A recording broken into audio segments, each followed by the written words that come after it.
पोलादपूर कुडपण रस्त्यावर एसटी महामंडळाच्या बसला अपघात। बसमधून प्रवास करणाऱ्या 30 विद्यार्थ्यांपैकी 9 विद्यार्थी जखमी विद्यार्थ्यांना किरकोळ आणि मुकामार लागल्याचं डॉक्टरांचं म्हणणं।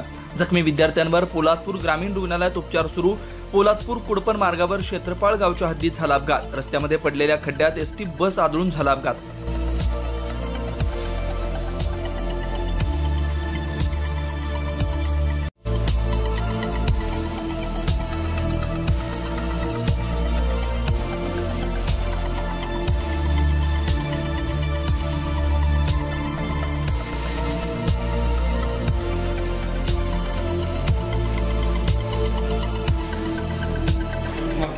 हां